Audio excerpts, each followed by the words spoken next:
Like the video, subscribe to the channel and press the bell icon for latest video updates। ਤੇ ਇਸ ਕਰਕੇ ਮਹਾਰਾਜ ਨੇ ਨਾ ਆਪਣੀਆਂ ਰਗਾਂ ਦੇ ਵਿੱਚ ਵੀਰ ਰਸ ਦਾ ਉਛਾਲਾ ਦੇਣ ਵਾਸਤੇ ਤੇ ਕਿਉਂਕਿ ਇੰਨਾ ਠੰਡਾ ਹੋ ਚੁੱਕਿਆ ਸੀ, ਇਹਨਾਂ ਨੂੰ ਪਤਾ ਨਹੀਂ ਸੀ ਕਿ ਸਾਡਾ ਇਤਿਹਾਸ ਕੀ ਹੈ। ਸਾਡੇ ਅਵਤਾਰੀ ਪੁਰਸ਼ ਵੀ ਜੰਗਾਂ ਜੁੱਧਾਂ ਦੇ ਵਿੱਚ ਹਿੱਸਾ ਲੈਂਦੇ ਰਹੇ ਨੇ ਤੇ 10ਵੇਂ ਪਾਤਸ਼ਾਹ ਜੀ ਨੇ ਬਿਲਕੁਲ ਕਲੀਅਰ ਕਰਤਾ, ਆਪਣੀ ਕਲਮ ਤੋਂ ਉਹਨਾਂ ਨੇ ਲਿਖਿਆ ਕਿ ਦਸਮ ਕਥਾ ਭਾਗਵਤ ਕੀ, ਭਾਗਵਤ ਮੀਨਸ ਪਰਮਾਤਮਾ ਕੀ ਭਾਖਾ ਕਰੀ ਬਣਾਏ। ਇਸ ਨੂੰ ਆਮ ਭਾਸ਼ਾ ਵਿੱਚ ਲਿਖਵਾਇਆ ਹੈ, ਅਵਰ ਵਾਸਨਾ ਨਾਹੀਂ ਪ੍ਰਭ ਧਰਮ ਜੁੱਧ ਕਹਿ ਚਾਏ। ਹੋਰ ਕੋਈ ਵਾਸਨਾ ਨਹੀਂ ਇਸ ਨੂੰ ਲਿਖਵਾਉਣ ਦੀ। ਜਿਵੇਂ ਅੱਜ ਕੱਲ੍ਹ ਲੋਕੀ ਮਿਸ ਇੰਟਰਪ੍ਰੇਟ ਕਰਦੇ ਨੇ ਨਾ ਜੀ, ਉਹਨਾਂ ਨੇ ਰਾਮਾਇਣ ਲਿਖੀ ਜਾਂ ਆ ਲਿਖਿਆ ਜਾਂ ਉਹ ਲਿਖਿਆ। ਉਹ ਮਹਾਰਾਜ ਜੀ ਨੇ ਆਪਣੇ ਜਿਹੜੇ ਐਂਸੈਸਟਰ ਸੀ, ਉਹਨਾਂ ਦੀਆਂ ਜਿਹੜੀਆਂ ਚੰਗੀਆਂ ਗੱਲਾਂ ਸੀ, ਵੀਰ ਰਸੀ ਰਚਨਾਵਾਂ ਜਿਹੜੀਆਂ ਆਪਣੀਆਂ ਰਗਾਂ ਦੇ ਵਿੱਚ ਜਜ਼ਬਾ ਭਰਦੀਆਂ ਸੀ, ਆਪਣੇ ਖੂਨ ਨੂੰ ਉਬਾਲਾ ਦਿੰਦੀਆਂ ਸੀ, ਉਹਨਾਂ ਨੂੰ ਲਿਖਵਾ ਕੇ ਵੀਰ ਰਸ ਦਾ ਸੰਚਾਰ ਪੈਦਾ ਕੀਤਾ। ਤੇ ਕਵੀਆਂ ਕੋਲੋਂ ਵੀ ਉਹਨਾਂ ਨੇ ਇੰਨੀ ਵੱਡੀ ਭਾਰੀ ਰਚਨਾ ਕਰਵਾਈ। ਉਸ ਗ੍ਰੰਥ ਦਾ ਭਾਰ 9 ਮਣ ਸੀ ਜਿਸ ਟਾਈਮ ਮਹਾਰਾਜ ਜੀ ਨੇ ਅਨੰਦਪੁਰ ਸਾਹਿਬ ਛੱਡਿਆ ਤੇ ਵਿਦਿਆਧਰ ਗ੍ਰੰਥ, ਹਾਂਜੀ, ਉਹ ਸਰਸਾ ਦੀ ਭੇਟ ਹੋ ਗਿਆ ਉਸ ਟਾਈਮ। ਤੇ ਮਹਾਰਾਜ ਜੀ ਦੀਆਂ ਜਿਹੜੀਆਂ ਆਪਣੀਆਂ ਬਾਣੀਆਂ ਸੀ ਦਸਮ ਗ੍ਰੰਥ ਸਾਹਿਬ ਦੇ ਵਿੱਚ, ਜਿਹੜੀਆਂ ਮਹਾਰਾਜ ਜੀ ਨੇ ਜੋ ਲਿਖਿਆ ਸੀ, ਉਹ ਸਾਰੇ ਪੱਤਰਾ ਹੋ ਕੇ ਨਾ ਉਹ ਵੀ ਸਰਸਾ ਦੀ ਭੇਟ ਹੋ ਗਏ। ਫਿਰ ਮਾਤਾ ਸੁੰਦਰੀ ਜੀ, ਉਹ ਵੀ ਬਹੁਤ ਵਿਦਵਾਨ ਸੀਗੇ ਤੇ ਉਹਨਾਂ ਕਦਰਦਾਨ ਸੀ ਕਿ ਮਾਤਾ ਸੁੰਦਰੀ ਜੀ ਨੇ ਫਿਰ ਉਪਰਾਲਾ ਕੀਤਾ, ਭਾਈ ਮਨੀ ਸਿੰਘ ਜੀ ਦੀ ਡਿਊਟੀ ਲਗਾਈ ਕਿ ਤੁਸੀਂ ਜਿੱਥੋਂ ਜਿੱਥੋਂ ਵੀ ਬਾਣੀ ਮਿਲਦੀ ਹੈ ਦਸਮ ਪਾਤਸ਼ਾਹ ਜੀ ਦੇ, ਜਿੱਥੇ ਜਿੱਥੇ ਕੋਈ ਪੱਤਰਾ ਤੁਹਾਨੂੰ ਜਿੱਥੋਂ ਵੀ ਮਿਲਦਾ ਹੈ, ਉਸ ਨੂੰ ਤੁਸੀਂ ਇਕੱਠਾ ਕਰਕੇ ਉਹਨੂੰ ਸੰਪਾਦਿਤ ਕਰੋ। ਜਿਵੇਂ ਜਾਣਦੇ ਹਾਂ, ਅੱਜ ਗੁਰੂ ਗ੍ਰੰਥ ਸਾਹਿਬ ਦਾ ਸੰਪੂਰਨਤਾ ਦਿਵਸ ਹੈਗਾ। ਅੱਜ ਵਾਲੇ ਦਿਨ ਗੁਰੂ ਗੋਬਿੰਦ ਸਿੰਘ ਜੀ ਨੇ ਆਪਣੀਆਂ ਲੜਾਈਆਂ ਤੋਂ ਬਾਅਦ ਤਲਵੰਡੀ ਸਾਬੋ ਦਮਦਮਾ ਸਾਹਿਬ ਵਿਖੇ ਗੁਰੂ ਗ੍ਰੰਥ ਸਾਹਿਬ ਆਪਣੀ ਮੈਮਰੀ ਸ਼ਕਤੀ ਦੁਆਰਾ ਰੀਰਾਈਟ ਕਰਵਾਇਆ ਸੀ। ਇਹ ਗੁਰੂ ਗੋਬਿੰਦ ਸਿੰਘ ਦੀ ਬਾਣੀਆਂ ਬਹੁਤ ਸਾਰੀਆਂ ਹੈਗੀਆਂ, ਉਹਨਾਂ ਦੇ ਕੀ ਜਿਹੜੇ ਵਿਲੱਖਣ ਸਿਧਾਂਤ ਹੈਗੇ ਆ, ਇਹ ਸਾਰੇ ਵਿਸ਼ਿਆਂ ਗੱਲਬਾਤ ਕਰਾਂਗੇ। ਸਾਡੇ ਨਾਲ ਆਨਲਾਈਨ ਪਟਿਆਲਾ ਤੋਂ ਜੁੜੇ ਹੈਗੇ ਆ ਡਾਕਟਰ ਸਰਜੀਤ ਕੌਰ ਸੰਧਾਵਾਲੀਆ ਜੀ। ਇਹਨਾਂ ਨੇ MSc ਬੋਟਨੀ ਕੀਤੀ ਹੈ, ਇਹਨਾਂ ਦਾ ਮੈਂ ਬਾਇਓਡਾਟਾ ਦੇਖ ਰਿਹਾ ਸੀ। PhD ਕੀਤੀ ਹੈ ਤੇ ਮੇਰੇ ਖਿਆਲ 6-7 ਇਹਨਾਂ ਨੇ MA ਕੀਤੀਆਂ ਹੈਗੀਆਂ। ਇਹ ਮੈਡਮ ਬਾਕੀ ਗੱਲ ਤਾਂ ਬਾਅਦ 'ਚ ਕਰਦੇ ਆ, ਇੰਨੀ ਪੜ੍ਹਾਈ ਕਾਹਦੇ ਲਈ ਕਰਨੀ ਸੀ, ਇੰਨੀ MA ਦੀ ਕਿਉਂ ਤੁਹਾਨੂੰ ਲੋੜ ਪੈ ਗਈ? ਬਸ ਜੀ ਗਿਆਨ ਦਾ ਸ਼ੌਕ ਸੀਗਾ ਬਹੁਤ। ਨਾਲ ਹਰਦਿਆਲ ਨੂੰ ਪੜ੍ਹਿਆ ਸੀ ਬਚਪਨ ਵਿੱਚ, ਉਹਨਾਂ ਨੇ ਬਹੁਤ ਕੁਝ ਸਾਰੇ ਸਬਜੈਕਟਸ ਬਾਰੇ ਲਿਖਿਆ ਹੋਇਆ ਸੀ। ਤਾਂ ਮੇਰਾ ਵੀ ਸੀ ਵੀ ਇਹ ਇੱਕੋ ਹੀ ਲਾਈਫ ਹੈ ਜੀ, ਇਹਦੇ 'ਚ ਜਿੰਨਾ ਗਿਆਨ ਵੱਧ ਤੋਂ ਵੱਧ ਅਰਜਿਤ ਕੀਤਾ ਜਾ ਸਕੇ ਚੰਗਾ ਹੈ। ਪਰ ਫਿਰ ਅਖੀਰ ਪਤਾ ਲੱਗਦਾ ਕਿ ਦੁਨਿਆਵੀ ਵਿੱਦਿਆ ਨਾਲੋਂ ਇਹ ਅਸਲੀ ਅਧਿਆਤਮਕ ਵਿੱਦਿਆ ਹੀ ਹੈ ਜਿਹਦੇ ਅੰਡਰ ਸਾਰਾ ਕੁਝ ਆ ਜਾਂਦਾ ਹੈ। ਹਾਂਜੀ, ਚਲੋ ਹੁਣ ਤੁਸੀਂ ਜਿਵੇਂ ਬਹੁਤ ਸਾਡੇ ਦਰਸ਼ਕਾਂ ਨੂੰ ਘੱਟ ਪਤਾ ਹੈਗਾ, ਇਹ ਜਦੋਂ ਗੁਰੂ ਗੋਬਿੰਦ ਸਿੰਘ ਜੀ ਨੇ ਗੁਰੂ ਗ੍ਰੰਥ ਸਾਹਿਬ ਜਿਹੜੇ ਹੁਣ ਅਸੀਂ ਗੁਰੂ ਮੰਨਦੇ ਹੈਗੇ ਆ ਲਿਖਾਉਣਾ ਸੀ, ਹਿਸਟਰੀ ਕੀ, ਕਿਵੇਂ ਧੀਰ ਮੱਲੀਆ ਨੇ ਜਿਹੜਾ ਗ੍ਰੰਥ ਸਾਹਿਬ ਗੁਰੂ ਅਰਜਨ ਦੇਵ ਜੀ ਵਾਲਾ ਦੇਣ ਤੋਂ ਇਨਕਾਰੀ ਹੋਏ ਸੀ ਗੁਰੂ ਗੋਬਿੰਦ ਸਿੰਘ ਜੀ ਨੂੰ, ਉਹ ਉੱਥੋਂ ਸ਼ੁਰੂ ਕਰਦੇ ਹੈਗੇ। ਕੀ ਹਿਸਟਰੀ ਹੈਗੀ ਸਾਡੇ ਦਰਸ਼ਕਾਂ ਨੂੰ ਦੱਸੋ। ਹਾਂਜੀ, ਜਿਸ ਟਾਈਮ 9ਵੇਂ ਪਾਤਸ਼ਾਹ ਜੀ ਨੂੰ ਗੁਰਗੱਦੀ ਤੇ ਬਿਰਾਜਮਾਨ ਹੋਏ, ਭਾਈ ਮੱਖਣ ਸ਼ਾਹ ਲੁਬਾਣਾ ਨੇ ਲੱਭਿਆ ਕਿ ਸੱਚਾ ਗੁਰੂ ਲਾਦੋ ਰੇ। ਉਸ ਟਾਈਮ ਹੀ ਜਿਹੜੇ ਧੀਰ ਮੱਲ ਹੋਰੀ ਸੀਗੇ, ਉਹਨਾਂ ਨੂੰ ਬਹੁਤ ਇਸ ਚੀਜ਼ ਦੀ ਈਰਖਾ ਹੋ ਗਈ ਸੀ ਤੇ ਉਹਨਾਂ ਨੂੰ ਸੀ ਕਿ ਸਾਡੇ ਕੋਲੇ ਸ੍ਰੀ ਗੁਰੂ ਗ੍ਰੰਥ ਸਾਹਿਬ ਜੀ ਨੇ ਤੇ ਜਿਹੜੇ 5ਵੇਂ ਪਾਤਸ਼ਾਹ ਜੀ ਨੇ ਲਿਖਵਾਏ ਸੀ ਜੀ, ਤੇ ਅਸੀਂ ਜਿਹਨੂੰ ਮਰਜ਼ੀ ਗੁਰੂ ਬਣਾ ਸਕਦੇ ਹਾਂ। ਤੇ ਉਹਦੇ ਮਸੰਦਾਂ ਵਗੈਰਾ ਨੇ ਵੀ ਬਹੁਤ ਜ਼ਿਆਦਤੀਆਂ ਕੀਤੀਆਂ, ਮਹਾਰਾਜ ਜੀ ਤੇ ਗੋਲੀ ਵੀ ਚਲਾਈ ਸੀ ਤੇ ਫਿਰ ਜਾ ਕੇ ਸਾਰਾ ਕੁਝ ਲੁੱਟ ਲਿਆਏ ਸੀ, ਉਹਨਾਂ ਦਾ ਸਾਰਾ ਸਾਜ਼ੋ ਸਮਾਨ। ਫਿਰ ਉਸ ਟਾਈਮ ਮੱਖਣ ਸ਼ਾਹ ਲੁਬਾਣਾ ਤੇ ਹੋਰ ਜਿਹੜੇ ਸਿੱਖ ਸੀ ਗੁਰੂ ਸਾਹਿਬ ਜੀ ਦੇ ਸ਼ਰਧਾਲੂ ਸਿੱਖ, ਤੇ ਜਿਹੜੇ ਗੁਰੂ ਗੋਬਿੰਦ ਸਿੰਘ ਸਾਹਿਬ ਜੀ ਦੇ ਮਾਮਾ ਜੀ ਭਾਈ ਕਿਰਪਾਲ ਚੰਦ ਜੀ ਸੀ, ਉਹ ਸਾਰੇ ਗਏ ਫਿਰ ਉਸਦੇ ਡੇਰੇ ਤੇ ਧੀਰਮਲ ਦੇ, ਤੇ ਉਹ ਸਾਰਾ ਕੁਝ ਉੱਥੋਂ ਚੁੱਕ ਲਿਆਏ ਜੋ ਲੁੱਟਿਆ ਹੋਇਆ ਸੀ ਮਹਾਰਾਜ ਜੀ ਦਾ। ਤੇ ਨਾਲ ਸ੍ਰੀ ਗੁਰੂ ਗ੍ਰੰਥ ਸਾਹਿਬ ਜੀ ਵੀ ਲੈ ਆਏ ਸੀ ਤੇ ਉਹਨਾਂ ਨੇ ਕਿਹਾ ਸੀ ਵੀ ਇੱਥੇ ਇਹ ਕਾਬਲ ਨਹੀਂ ਹੈਗੇ ਰੱਖਣ ਦੇ, ਇਹ ਤੁਰਕੀ ਬਾਣੀ ਹੈ। ਪਰ ਸਾਹਿਬ 9ਵੇਂ ਪਾਤਸ਼ਾਹ ਜੀ ਨੇ ਦਿਆਲੂ ਸੀ, ਉਹਨਾਂ ਨੇ ਸਾਰਾ ਕੁਝ ਵਾਪਸ ਕਰਵਾਤਾ ਤੇ ਉਹਨਾਂ ਨੇ ਕਿਹਾ ਵੀ ਇਹ ਉਹਨਾਂ ਨੂੰ ਮਹਾਰਾਜ ਜੀ ਦੀ ਬੀੜ ਸਾਹਿਬ ਦੇ ਬਾਰੇ ਦੱਸਿਆ ਨਹੀਂ ਸੀ ਹਾਲੇ, ਉਹਨਾਂ ਨੇ ਕਿ ਅਸੀਂ ਲੈ ਆਏ। ਤੇ ਮਹਾਰਾਜ ਜੀ ਉੱਥੋਂ ਫਿਰ ਚੱਲ ਪਏ ਸੀ ਸਾਰੇ ਜਗਤ ਦੀ ਫੇਰੀ ਤੇ ਅਸਾਮ ਵਗੈਰਾ ਵੱਲ ਜਦੋਂ ਜਾਣ ਲੱਗੇ, ਤੇ ਉਸ ਟਾਈਮ ਫਿਰ ਜਦੋਂ ਉਹਨਾਂ ਨੇ ਦੇਖਿਆ ਵੀ ਗੁਰੂ ਮਹਾਰਾਜ ਸਾਹਿਬ ਜੀ ਦਾ ਸਰੂਪ ਵੀ ਲੈ ਕੇ ਨਾਲ ਜਾ ਰਹੇ ਨੇ ਸਿੱਖ, ਤੇ 9ਵੇਂ ਪਾਤਸ਼ਾਹ ਜੀ ਨੇ ਕਿਹਾ ਕਿ ਨਹੀਂ, ਇਹ ਉਹਨਾਂ ਦੀ ਅਮਾਨਤ ਹੈ, ਉਹਨਾਂ ਕੋਲੇ ਰਹਿਣ ਦਿਓ, ਤੇ ਇਹ ਤਾਂ ਤੁਰਕੀ ਬਾਣੀ ਹੈ, ਇਹ ਗੁਰੂ ਆਤਮਾਵਾਂ ਵਿੱਚ ਉਤਰਦੀ ਰਹਿੰਦੀ ਹੈ, ਤੇ ਤੁਸੀਂ ਉਹਨਾਂ ਦੀ ਇਹ ਪੋਜੀਸ਼ਨ ਉਹਨਾਂ ਨੂੰ, ਕਿਉਂਕਿ ਬਹੁਤ ਹੌਲ ਪੈ ਜਾਣਾ ਇਸ ਚੀਜ਼ ਦਾ, ਉਹ ਇਸ ਦੇ ਆਸਰੇ ਹੀ ਉਹਨਾਂ ਦੀ ਰੋਜ਼ੀ ਰੋਟੀ ਚੱਲਦੀ ਹੈ। ਪਰ ਫਿਰ ਉਹ ਸਿੱਖ ਕਹਿੰਦੇ ਜੀ ਹੁਣ ਅਸੀਂ ਵਾਪਸ ਤਾਂ ਨਹੀਂ ਜਾਂਦੇ ਉੱਥੇ। ਫਿਰ ਗੁਰੂ ਮਹਾਰਾਜ ਸਾਹਿਬ ਜੀ ਨੇ ਇੱਕ ਹੁਣ ਅਸਥਾਨ ਵੀ ਬਣਿਆ ਹੋਇਆ ਹੈ ਇੱਥੇ ਨਾ ਬਿਆਸ ਸਾਹਿਬ ਦੇ ਕਿਨਾਰੇ ਤੇ ਉੱਤੇ, ਉੱਥੇ ਮਹਾਰਾਜ ਜੀ ਨੇ ਫਿਰ ਪਾਣੀ ਦੇ ਵਿੱਚ ਗੁਰੂ ਸਾਹਿਬ ਸ੍ਰੀ ਗ੍ਰੰਥ ਸਾਹਿਬ ਜੀ ਰੱਖ ਦਿੱਤੇ ਸੀ। ਮਤਲਬ ਉਹਨੂੰ ਕਿਹਾ ਸੀ ਕਿ ਅਮਾਨਤ ਹੈ ਸਾਡੀ ਇਹ, ਤੇ ਤੁਸੀਂ ਇਹ ਸੰਭਾਲ ਕੇ ਰੱਖਣਾ। ਫਿਰ 14 ਦਿਨਾਂ ਬਾਅਦ ਉਹਨੂੰ ਸੁਨੇਹਾ ਭੇਜਿਆ ਸੀ ਧੀਰਮਲ ਨੂੰ। 14 ਦਿਨਾਂ ਬਾਅਦ ਸਾਹਿਬ ਸ੍ਰੀ ਗ੍ਰੰਥ ਸਾਹਿਬ ਜੀ ਬਾਹਰ ਕੱਢੇ ਤਾਂ ਸਿਰਫ ਰੁਮਾਲਾ ਸਾਹਿਬ ਹੀ ਗਿੱਲੇ ਹੋਏ ਸੀ ਤੇ ਜਿਲਦ ਥੋੜੀ ਜੀ, ਬਾਕੀ ਸਾਰੇ ਸਲਾਮਤ ਸੀ ਪੱਤਰੇ। ਤੇ ਧੀਰਮਲ ਹੋਰੀ ਫਿਰ ਉਹਨੂੰ ਦੱਬ ਕੇ ਜਿਸ ਤਰ੍ਹਾਂ ਮਤਲਬ ਆਪਣੀ ਪੋਜੀਸ਼ਨ ਬਣਾ ਕੇ ਬੈਠੇ ਹੋਏ ਸੀ ਕਿ ਅਸੀਂ ਇਸ ਦੇ ਆਸਰੀ, ਜੋ ਲੋਕ ਸੰਗਤ ਮੱਥਾ ਟੇਕਦੀ ਸੀ, ਇਸ ਦੇ ਆਸਰੀ ਅਸੀਂ ਬੈਠੇ ਹਾਂ। ਤੇ ਉਸ ਤੋਂ ਬਾਅਦ ਫਿਰ ਸਾਹਿਬ ਸ੍ਰੀ ਗੁਰੂ ਗੋਬਿੰਦ ਸਿੰਘ ਜੀ ਮਹਾਰਾਜ ਜਦੋਂ ਸਾਰੇ ਜੰਗਾਂ ਯੁੱਧਾਂ ਤੋਂ ਵਿਹਲੇ ਹੋਏ ਤੇ ਉਹਨਾਂ ਨੇ ਕਮਰ ਕਸਾ ਖੋਲਤਾ ਸੀ। ਆਖਰੀ ਜੰਗ ਜੋ 14ਵੀਂ ਜੰਗ ਸੀਗੀ ਮੁਕਤਸਰ ਸਾਹਿਬ ਵਿਖੇ ਖਿਦਰਾਣੇ ਦੀ ਢਾਬ ਤੇ ਹੋਈ, ਉਸ ਟਾਈਮ ਮਹਾਰਾਜ ਨੇ ਫਿਰ ਆਪਣਾ ਕਮਰ ਕਸਾ ਖੋਲਤਾ ਸੀ ਤੇ ਉਹ ਕਿਹਾ ਸੀ ਕਿ ਹੁਣ ਆਪਾਂ ਨੇ ਬਾਣੀ ਵਿਚਾਰਨੀ ਹੈ, ਸ਼ਾਂਤ ਰਸ ਦੇ ਵਿੱਚ ਹੁਣ ਆਉਣਾ ਹੈ। ਤੇ ਫਿਰ ਸਾਰੇ ਸਿੱਖਾਂ ਨੇ ਬੇਨਤੀ ਕੀਤੀ ਕਿ ਮਹਾਰਾਜ ਜੀ ਸਾਨੂੰ ਇੱਕ ਤਾਂ ਅਰਥ ਸੁਣਾਓ ਗੁਰਬਾਣੀ ਦੇ, ਤੇ ਹੁਣ ਤੁਹਾਡੇ ਕੋਲ ਥੋੜਾ ਜਿਹਾ ਸਮਾਂ ਹੈਗਾ, ਸਾਨੂੰ ਗੁਰਬਾਣੀ ਸਾਹਿਬ ਦੇ ਅਰਥ ਆਪ ਸੁਣਾਓ। ਤੇ ਬਾਕੀ 10ਵੇਂ ਪਾਤਸ਼ਾਹ ਜੀ ਨੇ ਕਿਹਾ ਕਿ 9ਵੇਂ ਪਾਤਸ਼ਾਹ ਜੀ ਦੀ ਬਾਣੀ ਵੀ ਚੜਾਉਣੀ ਹੈ ਸ੍ਰੀ ਗੁਰੂ ਗ੍ਰੰਥ ਸਾਹਿਬ ਜੀ ਦੇ ਵਿੱਚ, ਤੇ ਇਸ ਕਰਕੇ ਹੁਣ ਉਹ ਸੰਪੂਰਨ ਕਰਨਾ ਹੈ ਸ੍ਰੀ ਗੁਰੂ ਗ੍ਰੰਥ ਸਾਹਿਬ ਜੀ। ਇਸ ਕਰਕੇ ਤੁਸੀਂ ਉੱਥੋਂ ਧੀਰਮਲ ਹੋਰਾਂ ਕੋਲੋਂ ਲੈ ਕੇ ਆਓ। ਧੀਰਮਲ ਤਾਂ ਉਸ ਵੇਲੇ ਤੱਕ ਚਲਾਣਾ ਕਰ ਚੁੱਕਿਆ ਸੀ, ਪਰ ਉਸਦੇ ਜੋ ਰਿਸ਼ਤੇਦਾਰ ਸੀ, ਉਸ ਦੀ ਜੋ ਡਾਇਨੈਸਟੀ ਸੀ, ਉਹਨਾਂ ਨੇ ਜਵਾਬ ਦਿੱਤਾ ਲਿਆਉਣ ਤੋਂ। ਤੇ ਉਹ ਕਹਿੰਦੇ ਕਿ ਸ੍ਰੀ ਗੁਰੂ ਗ੍ਰੰਥ ਸਾਹਿਬ ਜੀ ਤਾਂ ਅਸੀਂ ਨਹੀਂ ਦੇਣੇ ਹੈਗੇ, ਸਾਡੀ ਪੋਜੀਸ਼ਨ ਹੈ। ਤੇ ਜੇ ਐਡੇ ਹੀ ਗੁਰੂ ਕਹਾਉਂਦੇ ਨੇ ਉਹ, ਤੇ ਉਹ ਆਪਣੇ ਆਪ ਉਚਾਰ ਲੈਣ ਸ੍ਰੀ ਗੁਰੂ ਗ੍ਰੰਥ ਸਾਹਿਬ ਜੀ। ਤੇ ਉਹ ਕਹਿੰਦੇ ਨੇ ਨਾ ਕਿ ਦਸਾਂ ਗੁਰੂਆਂ ਦੇ ਵਿੱਚ ਇੱਕੋ ਹੀ ਜੋਤ ਚੱਲੀ, 5ਵੇਂ ਪਾਤਸ਼ਾਹ ਵੀ ਉਹੀ ਸੀ, ਫਿਰ ਸਾਰੇ ਪਾਤਸ਼ਾਹ ਉਹੀ ਸੀ। ਤੇ ਆਪਣਾ ਇੰਨਾ ਕੀ ਉਹਨਾਂ ਵਿੱਚ ਬਲ ਹੈਗਾ, ਇੰਨੀ ਸਮਰੱਥਾ ਹੈ, ਤੇ ਉਹ ਖੁਦ ਉਚਾਰ ਲੈਣ। ਫਿਰ ਉਹ ਜਦੋਂ ਸਿੱਖਾਂ ਨੇ ਦੱਸਿਆ ਮਹਾਰਾਜ ਜੀ ਨੂੰ ਇਹ ਗੱਲ, ਤੇ ਮਹਾਰਾਜ ਜੀ ਨੇ ਕਿਹਾ ਕਿ ਵੈਸੇ ਸਰੂਪ ਤਾਂ ਹੋਰ ਵੀ 3-4 ਥਾਵਾਂ ਤੇ ਸੀਗੇ, ਜਿਵੇਂ ਭਾਈ ਬੰਨੋ, ਹੋਰ ਕਈ ਜਿਹੜੇ ਜਲਦਾਂ ਬਣਵਾਉਣ ਵਾਲੇ ਵਾਸਤੇ ਸੀ। ਪਰ ਮਹਾਰਾਜ ਜੀ ਨੇ ਕਿਹਾ ਕਿ ਠੀਕ ਹੈ, ਇਹ ਹਰ ਇੱਕ ਦੇ ਮਨ 'ਚ ਇਹ ਹੋਊਗੀ ਗੱਲ ਕਿ ਸ਼ਾਇਦ ਗੁਰੂ ਗੋਬਿੰਦ ਸਿੰਘ ਜੀ ਅੱਡ ਨੇ। ਅੱਜ ਵੀ ਬਹੁਤ ਲੋਕ ਸੋਚਦੇ ਨੇ ਕਿ ਗੁਰੂ ਨਾਨਕ ਦੇਵ ਜੀ ਹੋਰ ਸੀ, ਉਹਨਾਂ ਦਾ ਸਿਧਾਂਤ ਹੋਰ ਸੀ, ਗੁਰੂ ਗੋਬਿੰਦ ਸਿੰਘ ਸਾਹਿਬ ਜੀ ਹੋਰ ਸੀ। ਤੇ ਫਿਰ ਗੁਰੂ ਗੋਬਿੰਦ ਸਿੰਘ ਸਾਹਿਬ ਜੀ ਨੇ ਆਪਣੇ ਆਤਮਿਕ ਬਲ ਨਾਲ, ਆਪਣੇ ਧਿਆਨ ਕੇਂਦਰ ਵਿੱਚੋਂ ਫਿਰ ਸ੍ਰੀ ਗੁਰੂ ਗ੍ਰੰਥ ਸਾਹਿਬ ਜੀ ਸ਼ੁਰੂ ਤੋਂ ਲੈ ਕੇ ਫਿਰ ਸਾਰੇ ਉਚਾਰਨ ਕੀਤੇ, ਤੇ ਕੋਈ ਵੀ ਇੱਕ ਲਗ ਮਾਤਰ ਦਾ ਵੀ ਉਹਦੇ ਵਿੱਚ ਕੋਈ ਫਰਕ ਨਹੀਂ। ਤੇ ਉਹਨਾਂ ਨੇ ਫਿਰ 9ਵੇਂ ਪਾਤਸ਼ਾਹ ਦੀ ਬਾਣੀ ਵੀ ਵਿੱਚ ਚੜਾਈ। ਤੇ ਸਾਰੀ ਭਾਈ ਮਨੀ ਸਿੰਘ ਜੀ ਸੀ, ਭਾਈ ਦੀਪ ਸਿੰਘ ਜੀ ਨਾਲ ਸਹਾਇਕ ਸੀਗੇ, ਕਲਮਾਂ ਵਗੈਰਾ ਕਢਣ ਦੀ ਸੇਵਾ ਕਰਦੇ ਸੀ। ਤੇ ਮਹਾਰਾਜ ਜੀ ਨੇ ਸਪੈਸ਼ਲ ਸਿਆਹੀ ਵੀ ਬਣਵਾਈ, ਤੇ ਫਿਰ ਸਾਰੀਆਂ ਕਲਮਾਂ ਉੱਥੇ ਜਿਹੜਾ ਲਿਖਣਸਰ ਸਾਹਿਬ, ਸਰੋਵਰ ਸਾਹਿਬ, ਦਮਦਮਾ ਸਾਹਿਬ ਵਿੱਚ ਉੱਥੇ ਸਾਰੀਆਂ ਜਲ ਦੇ ਵਿੱਚ ਛੱਡ ਦਿੱਤੀਆਂ, ਤੇ ਕਿਹਾ ਕਿ ਇਹ ਗੁਰੂ ਕੀ ਕਾਂਸ਼ੀ ਹੋਗੀ। ਕਿਉਂਕਿ ਦਮਦਮਾ ਸਾਹਿਬ ਦੇ ਉਸ ਧਰਤੀ ਨਾਲ, ਜਿਹਨੂੰ ਜੰਗਲ ਦੀ ਧਰਤੀ ਕਿਹਾ ਜਾਂਦਾ ਸੀ, ਮਾਲਵੇ ਦੀ, ਲੋਕੀ ਅਨਪੜ੍ਹ ਜੇ ਸੀ ਵਿਚਾਰੇ, ਬਹੁਤ ਸਿੱਧੇ ਸਾਦੇ ਜੇ, ਕੁਛ ਪੜ੍ਹਾਈ ਵਗੈਰਾ ਦਾ ਕੁਛ ਪਤਾ ਨਹੀਂ ਸੀ। ਪਰ ਮਹਾਰਾਜ ਨੇ ਵਰ ਦਿੱਤਾ ਕਿ ਇੱਥੇ ਹੁਣ ਉੱਥੋਂ ਕਿੱਡੇ ਵੱਡੇ ਬਹੁਤ ਮਹਾਨ ਵਿਦਵਾਨ ਪੈਦਾ ਹੋਏ ਨੇ। ਜਿਵੇਂ ਅੱਜ ਵੀ ਜਿਹਨਾਂ ਨੂੰ ਅਨਾਉਂਸ ਕੀਤਾ SGPC ਨੇ ਕਿ ਜਿਹੜਾ ਉਹਨਾਂ ਨੂੰ ਬੜਾ ਇਨਾਮ ਨਾਲ ਨਿਵਾਜਣਾ ਹੈ, ਜਿਹੜੇ ਭਾਈ ਬਲਵੰਤ ਸਿੰਘ ਕੋਠਾ ਗੁਰੂ ਵਾਲੇ, ਬਹੁਤ ਸਾਰੇ ਉੱਥੇ ਬਹੁਤ ਵੱਡੇ ਵਿਦਵਾਨ ਹੋਏ ਨੇ ਉਸ ਧਰਤੀ ਤੇ।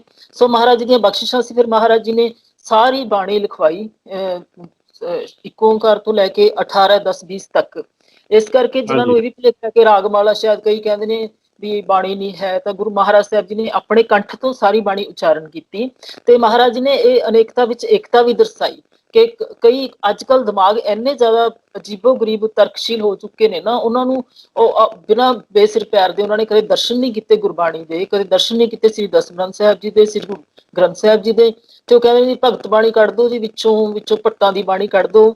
ਅਸਲ ਵਿੱਚ ਸਾਰੀ ਬਾਣੀ ਸ੍ਰੀ ਗੁਰੂ ਗ੍ਰੰਥ ਸਾਹਿਬ ਜੀ ਨੇ ਆਪਣੇ ਕੰਠ ਤੋਂ ਉਚਾਰਨ ਕੀਤੀ ਹੈ, ਤੇ ਗੁਰਬਾਣੀ ਹੀ ਹੋਈ ਨਾ, ਇਹ ਸਾਰੀ ਗੁਰਬਾਣੀ ਹੈ। ਸੋ ਇਹਦੇ ਵਿੱਚ ਕੋਈ ਜਿਹੜੇ ਇਸ ਤਰ੍ਹਾਂ ਦੇ ਵਖਰੇਵੇਂ ਪਾਉਂਦੇ ਨੇ, ਬਹੁਤ ਵੱਡੇ ਪਾਪਾਂ ਦੇ ਭਾਗੀ ਨੇ। ਸੋ ਇਸ ਕਰਕੇ ਸਾਹਿਬ ਸ੍ਰੀ ਜਿਹੜਾ ਤੁਸੀਂ ਦੱਸਿਆ ਰਾਗ ਮਾਲਾ ਦਾ, ਬਹੁਤ ਸਾਰੇ ਆ ਜਿਹੜੇ ਸਕੋਲਰ ਨਹੀਂ, ਮੈਂ ਤਾਂ ਬੇਵਕੂਫ ਕਹਾਂਗਾ, ਉਹ ਕਹਿੰਦੇ ਜੀ ਰੀਜਨ ਪਤਾ ਨਹੀਂ ਕੀ ਹੈ ਕੀ ਨਹੀਂ। ਇਹ ਜਦੋਂ ਗੁਰੂ ਗੋਬਿੰਦ ਸਿੰਘ ਜੀ ਨੇ ਇਹ ਗ੍ਰੰਥ ਸਾਹਿਬ ਲਿਖਾਏ ਸੀ, ਰਾਗਮਾਲਾ ਇਹ ਗੁਰੂ ਗੋਬਿੰਦ ਸਿੰਘ ਜੀ ਨੇ ਲਿਖਾਈ ਸੀ, ਇਹਦੇ ਬਾਰੇ ਕੋਈ ਸਪਸ਼ਟੀਕਰਨ? ਸਾਰੀ ਬਾਣੀ ਬਿਲਕੁਲ ਪੂਰੀ ਕੰਪਲੀਟ ਬਾਣੀ ਉਹਨਾਂ ਨੇ ਇਹ ਲਿਖਵਾਈ ਹੈ, ਤੇ ਸਾਰੇ ਉਹ ਹਾਂਜੀ ਬਿਲਕੁਲ। ਫਿਰ ਇਸੇ ਸਾਹਿਬ ਸ੍ਰੀ ਗ੍ਰੰਥ ਸਾਹਿਬ ਜੀ ਨੂੰ ਉਹਨੇ ਗੁਰੂ ਗੱਦੀ ਬਖਸ਼ੀ ਹੈ। ਇਹ ਉਹਨਾਂ ਦੇ ਸਟੈਂਪ ਹੈ ਉਹਨਾਂ ਦੀ ਕਿ ਸ੍ਰੀ ਗੁਰੂ ਗ੍ਰੰਥ ਸਾਹਿਬ ਜੀ ਫਿਰ ਗੁਰੂ ਮਾਨਿਓ ਗ੍ਰੰਥ, ਮਤਲਬ ਇਹ ਇਹਨਾਂ ਗੁਰੂ ਗ੍ਰੰਥ ਸਾਹਿਬ ਜੀ ਨੂੰ, ਜਿਹੜੇ ਪਹਿਲਾਂ ਆਪਾਂ ਇਹਨਾਂ ਨੂੰ ਪੋਥੀ ਸਾਹਿਬ ਹੀ ਕਹਿੰਦੇ, ਜਦੋਂ 5ਵੇਂ ਪਾਤਸ਼ਾਹ ਜੀ ਨੇ ਤਿਆਰ ਕੀਤੇ ਨੇ ਨਾ ਜੀ, ਤੇ ਕਿਉਂਕਿ ਉਦੋਂ ਹਾਲੇ ਗੁਰੂ ਗੱਦੀ ਨਹੀਂ ਸੀ ਪ੍ਰਾਪਤ ਹੋਈ। ਸੋ ਇਹ ਸੰਪੂਰਨਤਾ ਤੋਂ ਬਾਅਦ ਫਿਰ ਗੁਰੂ ਗੱਦੀ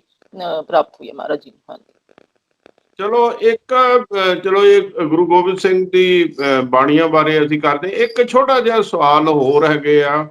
ਹਾਂਜੀ ਇਹ ਬਾਅਦ ਬੜੇ ਸੈਕਟ ਇਦਾਂ ਦੇ ਚੱਲ ਗਏ ਜਿਹਦੇ ਵਿੱਚ ਕੁਝ ਗ੍ਰੰਥ ਸਾਹਿਬ ਦਾ ਸਹਾਰਾ ਲੈਂਦੇ ਤੇ ਗੁਰੂ ਕਹਿਲਾਉਂਦੇ ਹੈਗੇ ਆ।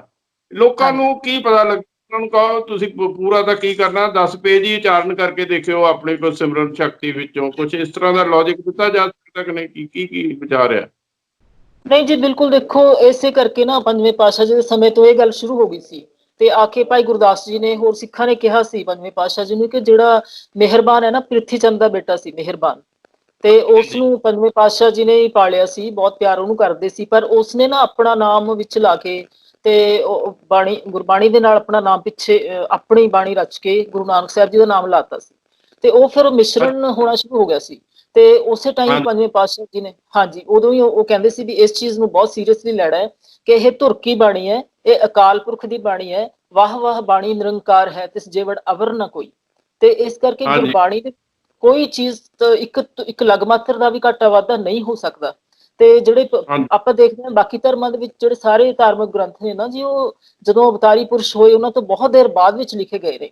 ਇਸ ਕਰਕੇ ਬਾਈਬਲ ਲੈ ਲਓ, ਮਹਾਭਾਰਤ ਜਾਂ ਰਾਮਾਇਣ ਜਾਂ ਕੁਛ ਵੀ, ਜਾਂ ਬਹੁਤ ਦੇਰ ਪਹਿਲਾਂ ਲਿਖੇ ਗਏ ਨੇ ਜਾਂ ਬਾਅਦ ਵਿੱਚ ਲਿਖੇ ਗਏ ਨੇ, ਤੇ ਉਹ ਓਥੈਂਟਿਸਿਟੀ ਨਹੀਂ ਸਾਨੂੰ ਪਤਾ ਲੱਗਦੀ।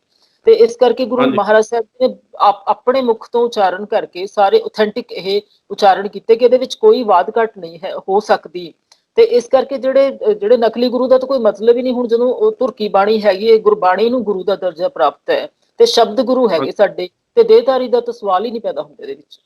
ਸ਼ਖਸੀ ਗੁਰੂ ਤਾਂ ਹਮੇਸ਼ਾ ਲਈ ਖਤਮ ਕਰਤੇ ਸੀ ਦਸਵੇਂ ਪਾਤਸ਼ਾਹ ਜੀ ਨੇ। ਇਸ ਤਰ੍ਹਾਂ ਹੀ ਜਦੋਂ ਪੌਂਟਾ ਸਾਹਿਬ ਗੁਰੂ ਗੋਬਿੰਦ ਸਿੰਘ ਜੀ ਸੀ, ਉੱਥੇ ਵੀ ਕਾਫੀ ਜਿਹੜਾ ਉੱਥੇ 52 ਕਵੀ ਵੀ ਸੀ ਜਿੱਥੋਂ ਗੁਰੂ ਜੀ ਰਹੇ ਹੈਗੇ। ਉੱਥੇ ਕਿਹੜੀ ਕਿਹੜੀ ਬਾਣੀ ਉਚਾਰਨ ਹੋਈ, ਉੱਥੋਂ ਦਾ ਕੀ ਇਤਿਹਾਸ ਹੈ? ਛੋਟਾ ਸ਼ਾਰਟ ਵਿੱਚ ਦੱਸਿਓ ਸਾਡੇ ਦਰਸ਼ਕਾਂ ਨੂੰ। ਗੁਰੂ ਗੋਬਿੰਦ ਸਿੰਘ ਜੀ ਮਹਾਰਾਜ 1686-87 ਦੇ ਵਿੱਚ ਉੱਥੇ ਚਲੇ ਗਏ ਸੀ ਪੌਂਟਾ ਸਾਹਿਬ, ਤੇ 19-20 ਸਾਲ ਦੀ ਉਮਰ ਸੀ ਸਾਰੀ। ਤੇ ਉਸ ਟਾਈਮ ਮਹਾਰਾਜ ਜੀ ਨੇ ਉੱਥੇ ਜਿਹੜਾ ਸਥਾਨ ਬਣਵਾਇਆ ਸੀ ਨਾ, ਜਿੱਥੇ ਹੁਣ ਵੀ ਕਵੀ ਦਰਬਾਰ ਸਥਾਨ ਹੈ ਜਮਨਾ ਦੇ ਕਿਨਾਰੇ ਦੇ ਉੱਤੇ, ਤੇ ਮਹਾਰਾਜ ਜੀ ਉੱਥੇ ਉੱਥੇ ਸਮਾਧੀ ਹੁੰਦੇ ਸੀ ਮਹਾਰਾਜ ਜੀ ਉੱਥੇ। ਫਿਰ ਉਹ ਦੁਪਹਿਰ ਤੱਕ ਮਹਾਰਾਜ ਜੀ ਨੇ ਕਿਹਾ ਹੋਇਆ ਸੀ ਕਿ ਸਾਨੂੰ ਕੋਈ ਇੱਥੇ ਆ ਕੇ ਡਿਸਟਰਬ ਨਾ ਕਰੇ, ਤੇ ਉੱਥੇ ਮਹਾਰਾਜ ਜੀ ਬਾਣੀਆਂ ਉਚਾਰਦੇ ਹੁੰਦੇ ਸੀ। ਸ੍ਰੀ ਜਾਪ ਸਾਹਿਬ ਦੀ ਬਾਣੀ ਉੱਥੇ ਉਚਾਰੀ ਹੈ। ਤੇ ਫਿਰ ਉਹ ਜਿਸ ਤਰ੍ਹਾਂ ਨੇੜੇ ਜਿਸ ਤਰ੍ਹਾਂ ਸਤਲੁਜ ਉਹਦੇ ਕਿਨਾਰੇ ਤੇ ਚੌਪੀ ਸਾਹਿਬ ਉਚਾਰੀ ਹੈ। ਸੋ ਉੱਥੇ ਮਤਲਬ ਨਾ ਮਹਾਰਾਜ ਜੀ ਨੇ 52 ਕਵੀ ਜਿਹੜੇ ਰੱਖੇ ਸੀ, ਤੇ ਉਹਨਾਂ ਨੇ ਨਾਲ ਮੁਸੱਦੀ ਤੇ ਮੁਨਸ਼ੀ ਵੀ ਰੱਖੇ ਸੀ ਕਿ ਉਦੋਂ ਮਹਾਰਾਜ ਜੀ ਦੇ ਜੋ ਉਹਨਾਂ ਦੇ ਜ਼ਿਹਨ ਵਿੱਚ ਸੀ ਨਾ, ਕਿ ਜੇ ਹਿੰਦੁਸਤਾਨ ਜਿਹੜਾ ਸੀ ਨਾ, ਇਸ ਦਾ ਭਾਵੇਂ ਕਲਚਰ ਤੇ ਇਹਦੀ ਵਿਰਾਸਤ ਤਾਂ ਬਹੁਤ ਅਮੀਰ ਸੀ, ਪਰ ਸਮੇਂ ਦੇ ਨਾਲ ਕਿਉਂਕਿ ਜਦੋਂ ਬਾਹਰਲੀ ਹਮਲਾਵਰਾਂ ਨੇ ਸਦੀਆਂ ਤੱਕ ਇਸ ਨੂੰ ਗੁਲਾਮ ਰੱਖਿਆ, ਤੇ ਇਹਨਾਂ ਦੀ ਜ਼ਿਹਨੀਅਤ ਨਾ ਬਹੁਤ ਜ਼ਿਆਦਾ ਕਮਜ਼ੋਰ ਹੋ ਚੁੱਕੀ ਸੀ, ਆਪਣਾ ਇਤਿਹਾਸ ਭੁੱਲ ਚੁੱਕੇ ਸੀ। ਸੋ ਆਪਣਾ ਇਤਿਹਾਸ, ਸੱਭਿਆਚਾਰ, ਵਿਰਸਾ ਜਦੋਂ ਅਸੀਂ ਭੁਲਾ ਦਿੰਦੇ ਹਾਂ ਨਾ, ਤਾਂ ਉਹ ਰਗਾਂ ਦੇ ਵਿੱਚ ਬਿਲਕੁਲ ਜੋਸ਼ ਠੰਡਾ ਹੋ ਜਾਂਦਾ ਹੈ। ਇਸ ਕਰਕੇ ਗੁਰੂ ਮਹਾਰਾਜ ਸਾਹਿਬ ਜੀ ਨੇ ਜਿੰਨੀ ਕੁ ਸੇਵਾ ਉਹਨਾਂ ਨੇ ਕੀਤੀ ਹੈ ਨਾ, ਸਾਹਿਤ ਦੀ, ਧਰਮ ਦੀ, ਹਿੰਦੁਸਤਾਨ ਦੀ ਆਜ਼ਾਦੀ ਦੀ, ਤੇ ਮਨੁੱਖਤਾ ਦੀ ਆਜ਼ਾਦੀ ਦੀ, ਤੇ ਮਨੁੱਖੀ ਅਧਿਕਾਰਾਂ ਦੀ, ਉਹਨਾਂ ਦਾ ਦੇਣ ਅਸੀਂ ਕਦੇ ਦੇ ਨਹੀਂ ਸਕਦੇ। ਤੇ ਗੁਰੂ ਮਹਾਰਾਜ ਸਾਹਿਬ ਜੀ ਨੇ ਦੂਰੋਂ ਜਿੰਨੇ ਵਿਦਵਾਨ ਸੀ, ਉਹ ਚਾਹੇ ਕਿਸੇ ਧਰਮ ਨੂੰ ਬਿਲੋਂਗ ਕਰਦੇ ਸੀ, ਬਹੁਤ ਸਾਰੇ ਜਿਹੜੇ ਉਹਨਾਂ ਦੇ ਕਵੀ ਸੀ ਨਾ ਜੀ, ਉਹਨਾਂ ਦੇ ਵਿੱਚ ਜ਼ਿਆਦਾ ਗਿਣਤੀ ਹਿੰਦੂ ਕਵੀਆਂ ਤੇ ਮੁਸਲਮਾਨ ਕਵੀਆਂ ਦੀ ਸੀ, ਤੇ ਸਿੱਖ ਕਵੀ ਤਾਂ 4 ਹੀ ਸੀਗੇ।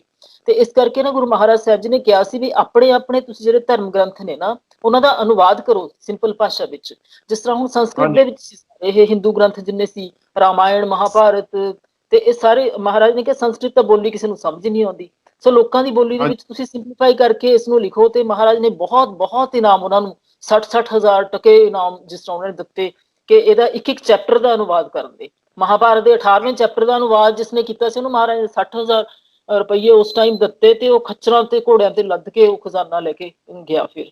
ਤੇ ਇਸ ਕਰਕੇ ਮਹਾਰਾਜ ਨੇ ਨਾ ਆਪਣੀਆਂ ਰਗਾਂ ਦੇ ਵਿੱਚ ਵੀਰ ਰਸ ਦਾ ਉਛਾਲਾ ਦੇਣ ਵਾਸਤੇ, ਤੇ ਕਿਉਂਕਿ ਇੰਨਾ ਠੰਡਾ ਹੋ ਚੁੱਕਿਆ ਸੀ, ਇਹਨਾਂ ਨੂੰ ਪਤਾ ਨਹੀਂ ਸੀ ਕਿ ਸਾਡਾ ਇਤਿਹਾਸ ਕੀ ਹੈ। ਸਾਡੇ ਅਵਤਾਰੀ ਪੁਰਸ਼ ਵੀ ਜੰਗਾਂ ਜੁੱਧਾਂ ਦੇ ਵਿੱਚ ਹਿੱਸਾ ਲੈਂਦੇ ਰਹੇ ਨੇ, ਤੇ 10ਵੇਂ ਪਾਤਸ਼ਾਹ ਜੀ ਨੇ ਬਿਲਕੁਲ ਕਲੀਅਰ ਕਰਤਾ, ਆਪਣੀ ਕਲਮ ਤੋਂ ਉਹਨਾਂ ਨੇ ਲਿਖਿਆ ਕਿ ਦਸਮ ਕਥਾ ਭਾਗਵਤ ਕੀ, ਭਾਗਵਤ ਮੀਨਸ ਪਰਮਾਤਮਾ ਕੀ, ਭਾਖਾ ਕਰੀ ਬਣਾਏ। ਇਸ ਨੂੰ ਆਮ ਭਾਸ਼ਾ ਵਿੱਚ ਲਿਖਵਾਇਆ ਹੈ, ਅਵਰ ਬਾਸਨਾ ਨਾਹੇ ਪ੍ਰਭ ਧਰਮ ਜੁੱਧ ਕਹਿ ਚਾਏ। ਹੋਰ ਕੋਈ ਵਾਸਨਾ ਨਹੀਂ ਇਸ ਨੂੰ ਲਿਖਵਾਉਣ ਦੀ। ਜਿਵੇਂ ਅੱਜ ਕੱਲ੍ਹ ਲੋਕੀ ਮਿਸ ਇੰਟਰਪ੍ਰੇਟ ਕਰਦੇ ਨੇ ਨਾ ਜੀ, ਉਹਨਾਂ ਨੇ ਰਾਮਾਇਣ ਲਿਖੀ ਜਾਂ ਆ ਲਿਖਿਆ ਜਾਂ ਉਹ ਲਿਖਿਆ।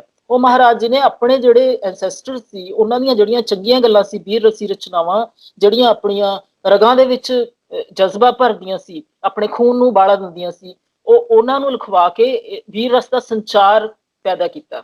ਤੇ ਕਵੀਆਂ ਕੋਲੋਂ ਵੀ ਉਹਨਾਂ ਨੇ ਇੰਨੀ ਵੱਡੀ ਭਾਰੀ ਰਚਨਾ ਕਰਵਾਈ। ਉਸ ਗ੍ਰੰਥ ਦਾ ਭਾਰ 9 ਮਣ ਸੀ ਜਿਸ ਟਾਈਮ ਮਹਾਰਾਜ ਜੀ ਨੇ ਅਨੰਦਪੁਰ ਸਾਹਿਬ ਛੱਡਿਆ, ਤੇ ਵਿਦਿਆਧਰ ਗ੍ਰੰਥ, ਹਾਂਜੀ, ਉਹ ਸਰਸਾ ਦੀ ਭੇਟ ਹੋ ਗਿਆ ਉਸ ਟਾਈਮ।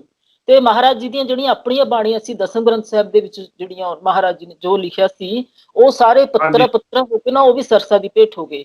ਫਿਰ ਮਾਤਾ ਸੁੰਦਰੀ ਜੀ, ਉਹ ਵੀ ਬਹੁਤ ਵਿਦਵਾਨ ਸੀਗੇ ਤੇ ਉਹਨਾਂ ਕਦਰਦਾਨ ਸੀ, ਕਿ ਮਾਤਾ ਸੁੰਦਰੀ ਜੀ ਨੇ ਫਿਰ ਇਹ ਉਪਰਾਲਾ ਕੀਤਾ, ਭਾਈ ਮਨੀ ਸਿੰਘ ਜੀ ਦੀ ਡਿਊਟੀ ਲਗਾਈ ਕਿ ਤੁਸੀਂ ਜਿੱਥੋਂ ਜਿੱਥੋਂ ਵੀ ਬਾਣੀ ਮਿਲਦੀ ਹੈ ਦਸਮ ਪਾਤਸ਼ਾਹ ਜੀ ਦੀ, ਜਿੱਥੇ ਜਿੱਥੇ ਕੋਈ ਪੱਤਰਾ ਤੁਹਾਨੂੰ ਜਿੱਥੋਂ ਵੀ ਮਿਲਦਾ ਹੈ, ਉਸ ਨੂੰ ਤੁਸੀਂ ਇਕੱਠਾ ਕਰਕੇ ਉਹਨੂੰ ਸੰਪਾਦਿਤ ਕਰੋ। ਫਿਰ ਭਾਈ ਮਨੀ ਸਿੰਘ ਜੀ ਨੇ ਬਹੁਤ ਮਿਹਨਤ ਨਾਲ ਇਹ ਸਾਰੇ ਮਹਾਰਾਜ ਸਾਹਿਬ ਜੀ ਦੀ ਬਾਣੀ ਨੂੰ ਇਕੱਠਾ ਕਰਕੇ, ਇਸ ਦਾ ਨਾਮ ਪਹਿਲਾਂ ਦਸਮੇਸ਼ ਗ੍ਰੰਥ ਰੱਖਿਆ ਗਿਆ ਸੀ, ਤੇ ਫਿਰ ਇਸ ਦਾ ਨਾਮ ਦਸਮ ਗ੍ਰੰਥ ਸਾਹਿਬ ਹੋ ਗਿਆ। ਤੇ ਇਹਦੇ ਵਿੱਚ ਮਹਾਰਾਜ ਜੀ ਦੀਆਂ ਬਹੁਤ ਬਾਣੀਆਂ ਨੇ, ਜਿਸ ਤਰ੍ਹਾਂ ਸਾਹਿਬ ਸ੍ਰੀ ਗੁਰੂ ਗ੍ਰੰਥ ਸਾਹਿਬ ਜੀ ਦੀ ਪਹਿਲੀ ਬਾਣੀ ਹੈਗੀ ਸ੍ਰੀ ਜਪਜੀ ਸਾਹਿਬ, ਤੇ ਸਾਰੇ ਸ੍ਰੀ ਗ੍ਰੰਥ ਸਾਹਿਬ ਜੀ ਜਪਜੀ ਸਾਹਿਬ ਜੀ ਦਾ ਹੀ ਵਿਸਥਾਰ ਨੇ। ਇਸੇ ਤਰ੍ਹਾਂ ਸ੍ਰੀ ਦਸਮ ਗ੍ਰੰਥ ਸਾਹਿਬ ਜੀ ਦੀ ਪਹਿਲੀ ਬਾਣੀ ਹੈ ਜਾਪ ਸਾਹਿਬ। ਜਾਪ ਸਾਹਿਬ ਨਿਰੋਲ ਭਗਤੀ ਸਿਮਰਨ ਹੀ ਹੈ। ਤੇ ਹੈਰਾਨੀ ਦੀ ਗੱਲ ਹੈ ਕਿ ਮਹਾਰਾਜ ਜੀ ਨੇ 1100 ਨਾਵਾਂ ਨਾਲ ਪਰਮਾਤਮਾ ਨੂੰ, ਪਰਮੇਸ਼ਰ ਨੂੰ ਸੰਬੋਧਿਤ ਕੀਤਾ, ਤੇ ਇੰਨੇ ਕਮਾਲ ਦੇ ਵਿੱਚ ਉਹਨਾਂ ਨੇ ਛੰਦ ਤੇ ਇੰਨਾ ਕੁਝ ਵਰਤਿਆ ਕਿ ਕਈ ਭਾਸ਼ਾਵਾਂ ਦਾ ਇੱਕੋ ਛੰਦ ਦੇ ਵਿੱਚ ਉਹਨਾਂ ਨੇ ਮਿਸ਼ਰਣ ਕਰਤਾ, ਜਿਵੇਂ ਇੱਕ ਲਫ਼ਜ਼ ਅਰਬੀ ਦਾ ਤੇ ਇੱਕ ਲਫ਼ਜ਼ ਸੰਸਕ੍ਰਿਤ ਦਾ। ਇਸ ਤਰ੍ਹਾਂ ਕਰਕੇ ਮਹਾਰਾਜ ਨੇ ਬ੍ਰਿਜ ਭਾਸ਼ਾ, ਪੰਜਾਬੀ, ਫਾਰਸੀ, ਅਰਬੀ, ਸਾਰੀਆਂ ਭਾਸ਼ਾਵਾਂ ਦੇ ਮਹਾਰਾਜ ਜੀ ਗਿਆਤਾ ਸਨ।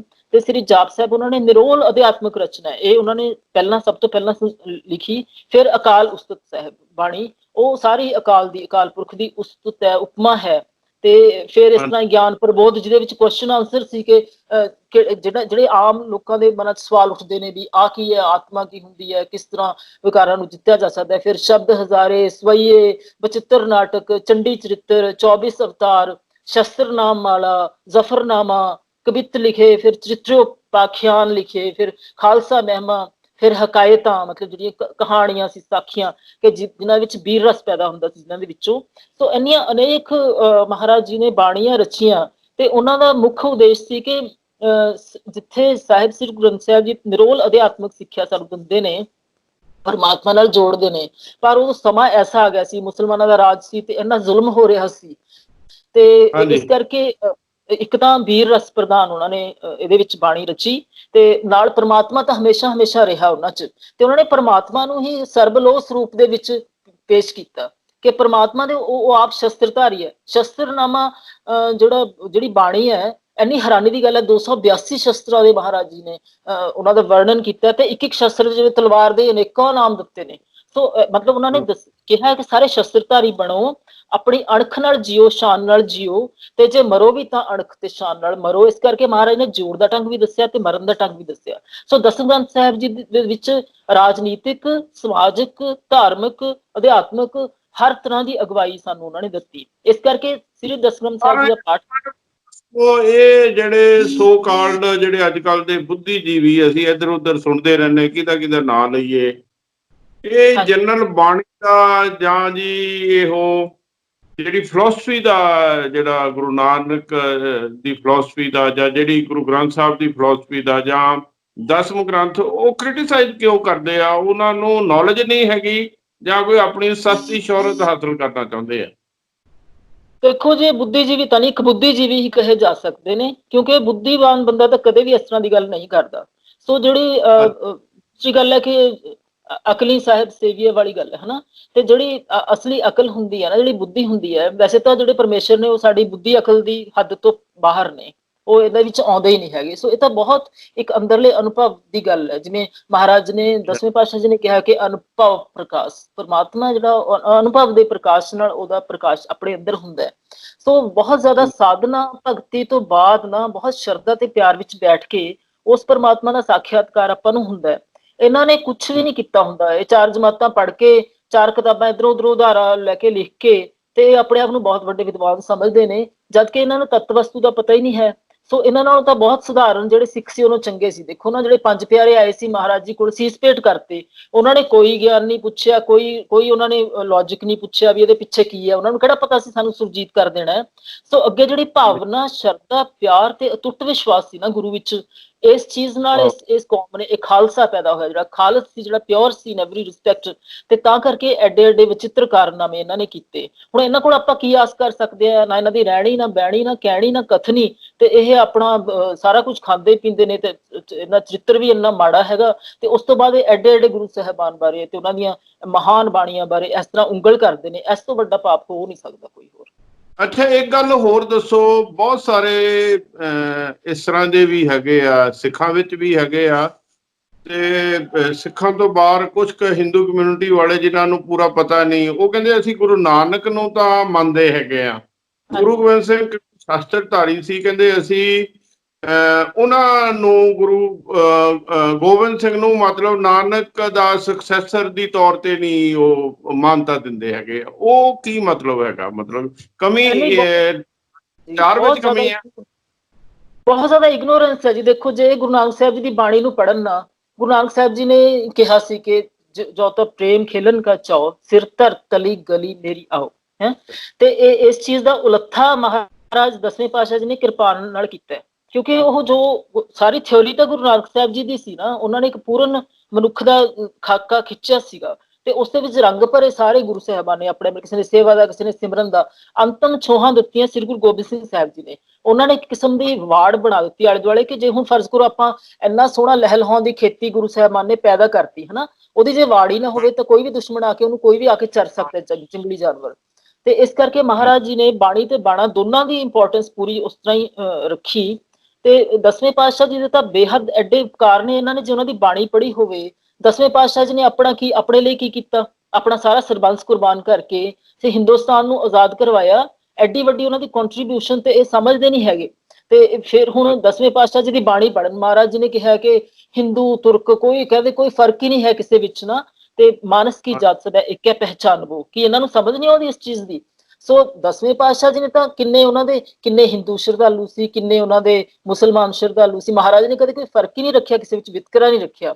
ਇਹ ਸਿਰਫ ਇਗਨੋਰੈਂਸ ਹੈ, ਕਿਉਂਕਿ ਇਹ ਬਾਣੀ ਪੜ੍ਹਦੇ ਨਹੀਂ, ਇਹ ਮਿਹਨਤ ਨਹੀਂ ਕਰਨਾ ਚਾਹੁੰਦੇ। ਜੇ ਇੱਕ ਵਾਰੀ ਪੜ੍ਹਨ ਤਾਂ ਬੰਦਾ ਹੋ ਨਹੀਂ ਸਕਦਾ ਕਿ ਉਹ ਕਦੇ ਐਸੀ ਗੱਲ ਕਰ ਸਕੇ। ਮਤਲਬ ਇੱਕੋ ਜੋਤ ਸੀ ਦਸਾਂ ਪਾਤਸ਼ਾਹੀਆਂ ਵਿੱਚ, ਤੇ ਜੇ ਉਹ ਗੁਰੂ ਨਾਨਕ ਪਾਤਸ਼ਾਹ ਜੀ ਦਾ ਜੇ ਇਤਿਹਾਸ ਵੀ ਪੜ੍ਹ ਲੈਣ, ਤੇ ਆਪਾਂ ਪੜ੍ਹਦੇ ਹਾਂ ਨਾ ਵੀ ਭਾਈ ਮੂਲ ਚੰਦ ਸੀ ਪਾਤਸ਼ਾਹ ਜੀ ਦਾ ਸਿੱਖ ਸੀ, ਜਿਹੜਾ ਪਹਿਲੇ ਪਾਤਸ਼ਾਹ ਜੀ ਦਾ, ਜੋ ਸਿਆਲਕੋਟ ਗਏ ਨੇ, ਤੇ ਉਹ ਮੂਲਾ ਖੱਤਰੀ ਸੀ, ਜਿਸਨੇ ਲਿਖ ਕੇ ਦਿੱਤਾ ਸੀ ਵੀ ਆ ਮਰਨਾ ਸੱਚ ਹੈ ਤੇ ਜਿਉਣਾ ਝੂਠ ਹੈ। ਤੇ ਮਹਾਰਾਜ ਜੀ ਉਹਨੂੰ ਬਹੁਤ ਪਿਆਰ ਕਰਦੇ ਸੀ, ਉਹ ਨਾਲ ਵੀ ਰਿਹਾ ਮਹਾਰਾਜ ਦੀ ਕਾਫੀ ਦੇਰ। ਇੱਕ ਵਾਰੀ ਮਹਾਰਾਜ ਜੀ ਉਹਨਾਂ ਦੇ ਘਰ ਗਏ ਤਾਂ ਉਹਦੀ ਵਾਈਫ ਨੇ ਕਹਿਤਾ ਵੀ ਨਹੀਂ ਜੀ ਉਹ ਹੈ ਨਹੀਂ ਇੱਥੇ, ਤੇ ਉਹ 2-3 ਵਾਰੀ ਬਚਨ ਹੋਏ ਤੇ ਉਹ ਕਹਿੰਦੀ ਨਹੀਂ ਜੀ ਹੈ ਨਹੀਂ। ਮਹਾਰਾਜ ਕਹਿੰਦੇ ਚੰਗਾ ਫਿਰ ਹੈ ਨਹੀਂ ਤਾਂ ਹੈ ਨਹੀਂ। ਐਕਚੁਅਲੀ ਉਹਦਾ ਸਮਾਂ ਆਇਆ ਹੋਇਆ ਸੀ ਕਾਲ, ਪਰ ਉਹਨੇ ਮਹਾਰਾਜ ਅੱਗੇ ਝੂਠ ਬੋਲਿਆ ਤੇ ਅੰਦਰ ਗਿਆ ਤਾਂ ਲੁਕਿਆ ਹੋਇਆ ਸੀ, ਉੱਥੇ ਸੱਪ ਲੜ ਗਿਆ ਤੇ ਉਹਦੀ ਡੈਥ ਹੋ ਗਈ। ਫਿਰ ਉਹਨੂੰ ਉਹਦੀ ਡੈਡ ਬੋਡੀ ਚੱਕ ਕੇ ਲੈ ਕੇ ਆਏ ਗੁਰੂ ਨਾਨਕ ਪਾਤਸ਼ਾਹ ਜੀ ਕੋਲੇ, ਰੋਂਦੇ ਧੋਂਦੇ ਵੀ ਜਿਉਂਦਾ ਕਰ ਦੋ। ਮਹਾਰਾਜ ਕਹਿੰਦੇ ਨਹੀਂ ਹੁਣ ਤਾਂ 10ਵੇਂ ਜਾਮੇ ਵਿੱਚ ਕਰਾਂਗੇ।